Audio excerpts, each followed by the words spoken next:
Welcome to Psychic Insights Astrology. I'm Desiree Fultz. This video is not intended to be political, nor is it intended to start a vicious debate. This is a neutral predictive reading based on astrological probability. For those of you interested, I present to you the natal and 2020 solar return charts for the two most qualified presidential candidates. Based on these natal charts, it boils down to these two worthy candidates. Yes, both are qualified to be president based on their natal alignments, but only one will win the 2020 elections. For this reading, I'm using sidereal ecliptic with Placidus house system. Both candidates have the Sun and North Node in the natal 10th house, which indicates an astrological calling to be president.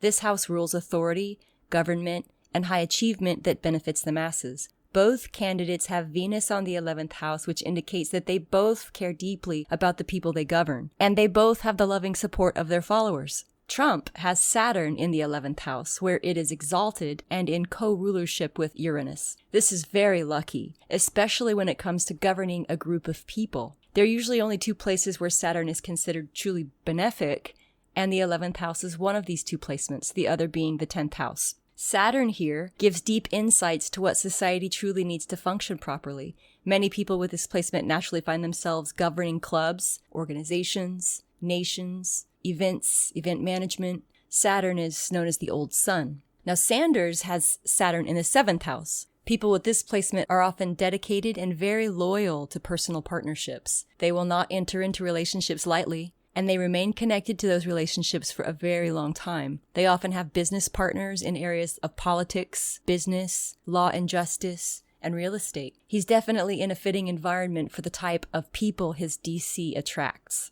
Trump is a Leo rising, and Regulus was on the horizon at his birth, and it was also on the horizon during the 2017 Great American Eclipse. This placement is very lucky for leadership opportunities and overall ability to lead. He even kind of resembles a lion with that red hair and proud presentation. He also has Mars rising, but the Mars is in the 12th house, which can indicate a tendency to dislike war or confrontation and a difficulty expressing anger. The 12th house is a place for hidden things, so this is not a good place for Mars. Pluto in the 12th house is there too. Ouch. Often people with these planets hidden in the 12th house have violent or powerful hidden enemies. Often it can attract violence from enemies. And here, Pluto can bring some serious demons to overcome, or possible involvement with the occult, or like an obsession with knowing secrets. And of course, who has more secrets than the president? This is a highly psychic place for Pluto because it loves the watery house of Pisces. They're both water signs. People with Pluto here are often very perceptive and have extraordinary mental abilities, and they're good at keeping secrets. Sanders is a Scorpio rising. This placement is often found in cult personalities and often awards the native with a strong personal magnetism. They often develop loyal followings and are quite secretive about who they really are deep down. Still waters run deep. This natal placement often gives a lot of personal power and a keen sense of where the power is in any given situation. They can read people very well, and they do really well in politics. Additionally, Sanders has Pluto in the 9th house, which is very common placement for cult leaders or occult types. They have power in their philosophy, and they tend to have an obsession for everyone to fall into line with whatever they believe. I'm not giving a full reading on either candidate, but making a note of important houses connected with governing the masses and their abilities to work with people.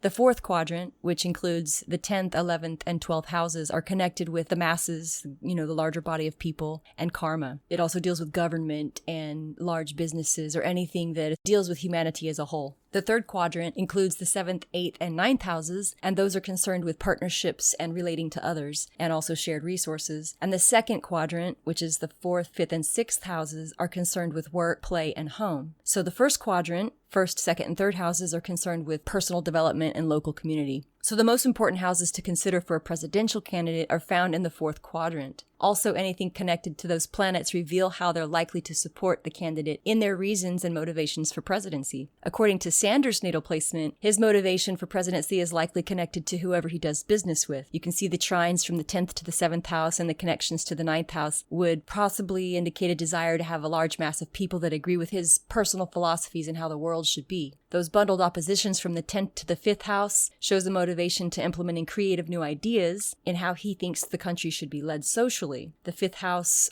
deals with welfare, as it's ruled by Leo, and it's the house that deals with taking care of others and bringing people in. And of course, the sixth house, which is right next door, deals with the house of slaves and service, so deals with the working class. According to Trump's natal placement, his motivation for presidency is likely connected to love of home and country, or respect for ancestry, and possibly the financial benefit to the people he governs. You can see the grand trines connecting the 10th, the 6th, and the 2nd houses, and also a bundle of oppositions from his 10th house to the 4th house. So he's likely to have a lot of financial skills to help the nation economically, hence the 2nd and 6th house connections for economic stimulus and job creation. Both candidates have a lot of planets in critical degrees, which gives a sense of urgency for both of them about the state of our nation. Both genuinely seem to care about the people, but have different approaches and are motivated by different things. And both of them are true to their party alignment based on reasons connected to candidacy, based on their astrological alignments. Even your natal placements are likely to show how the planets may influence you to vote. None of you are right or wrong in choosing your candidate, so bickering, name-calling, and being childish about this video in the comments about your personal preferences is certainly not going to win you any friends. This is a neutral reading,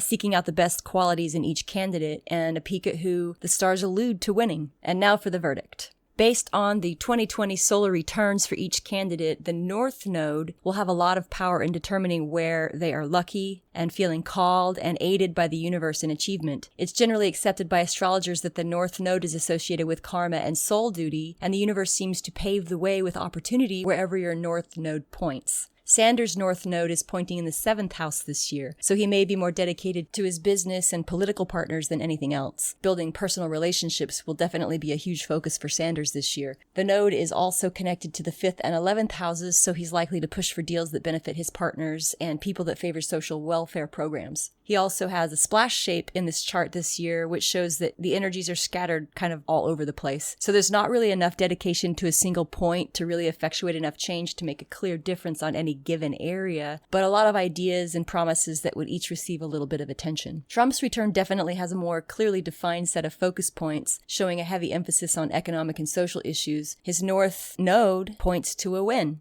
It's located in the critical degrees of the 10th house. The North Node here is likely to aid him in winning the election because the focus areas are in the houses of authority and government and on the cusp of the 11th house, indicating an effect on the masses. However, there is a grim foreshadowing in Trump's chart. Chiron, Black Moon Lilith, Mars, and the Moon are present in his 8th house this year. Mars squares the Sun. Given his natal placements with Mars and the current transits, it seems Trump's hidden enemies are about to attempt physical harm. Ever wonder how the Simpsons make so many predictions?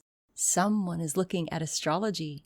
But these are only probabilities and not set in stone. As we know, astrology is based off of probability. The astrology signs point to a victory for Trump in the 2020 elections, but also point to a lot of danger for him from enemies foreign and domestic. It will be a hard time for him to know who to trust. Even if there is an attempt on his life, there may be a layer of protection offered by the North Node in close proximity to the Sun in his 10th house for him to accomplish what he actually sets out to do. Astrology is based on probability and patterns, and there's so much more revealed in the charts pictured here about each candidate to the trained eye. But for this observation, I'm not choosing a political side, merely interpreting the alignments on the charts. None of you are right or wrong for voting in a certain way because it all boils down to how your personal astrology meshes with current events and, of course, the candidate running. Anyhow, so grab yourself some popcorn. Should be a good show.